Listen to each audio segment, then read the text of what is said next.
Olá! Que tal fazermos uma pausa para refletir sobre algo que está bem no centro de toda a vida interior? Vamos falar sobre a natureza do pecado e a necessidade de odiá-lo, por amor a Deus.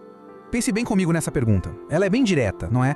Se o pecado fosse algo visivelmente mortal para a alma, como um veneno, será que a gente ainda brincaria com ele? A resposta parece óbvia, mas as nossas ações no dia a dia nem sempre refletem isso. Para a gente poder aprofundar nessa reflexão, a primeira coisa é identificar qual é o único e verdadeiro mal que a gente deveria temer e combater. Olha que perspectiva radical que São José Maria Escrivá nos oferece. O mal supremo não são as doenças, as dificuldades da vida, mas sim o pecado, a ofensa a Deus. Esse é o ponto de partida para toda e qualquer vida espiritual de verdade. Sabe, a história da salvação é cheia de figuras que meio que preparam o caminho. E para a gente entender o custo do pecado e, ao mesmo tempo, a beleza da redenção, a Igreja nos convida a olhar para a história de José do Egito. Ele é um prenúncio profético de Cristo. A trajetória de José é um verdadeiro drama. Ele é enviado em paz pelo pai, mas o que ele encontra é ódio, é traição. No entanto, o mal que os irmãos fizeram é transformado por Deus num caminho de salvação para todos. E o paralelo é impressionante. A história de José nos prepara para entender um mistério muito maior. Cristo, o Filho amado, enviado pelo Pai, é rejeitado, traído e morto. E assim como José salvou seu povo da fome, Cristo nos salva do pecado e da morte eterna. E aqui a gente chega num ponto crucial. A traição a Cristo não foi só um evento histórico, lá atrás. Cada pecado nosso, por menor que pareça, renova a causa da sua paixão. Entender isso de verdade é o primeiro passo para odiar o pecado. Agora, vamos mudar um pouco o foco para um perigo mais sutil, mas que é igualmente destrutivo. A aceitação daqueles pecados que a gente chama de pequenos ou veniais. Diferente do pecado mortal, que rompe de vez a amizade com Deus, o pecado venial a fere. Ele não mata a vida da graça, mas deixa a alma doente, sabe? Meio febril, fraca. E o efeito disso é progressivo. É como uma bola de neve. Um pecado venial deliberado leva a outro. A alma vai se tornando indiferente às inspirações de Deus. As virtudes parecem um fardo, e o caminho para o pecado mortal se abre. A alma vai caminhando para uma tibieza espiritual. A imagem que se forma é desoladora.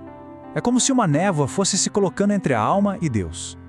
Aquele pai amoroso parece distante. A ternura da relação se esfria.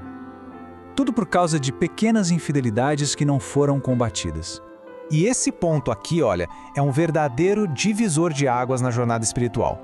A decisão de lutar contra o pecado venial deliberado ou de simplesmente tolerá-lo é o que distingue uma alma que avança para a santidade de uma que fica estagnada. São José Maria é muito direto. A vida interior de verdade não começa com sentimentos extraordinários, mas com a dor sincera por ter ofendido a Deus, mesmo nas coisas pequenininhas. Essa dor é o sinal de um amor que está vivo. Mas calma, não há motivo para desespero. A Igreja, como mãe, nos oferece um caminho muito claro de cura e de renovação. Vamos ver os passos para essa conversão do coração? O Papa João Paulo II fez um diagnóstico preciso da raiz do problema, a perda do sentido do pecado. Então, o primeiro passo para a cura é justamente esse: chamar o pecado pelo seu nome, sem desculpas, reconhecendo que ele é uma ofensa a um Deus que nos ama infinitamente. Às vezes, é difícil identificar esses pecados, não é? Vamos pensar no dia a dia.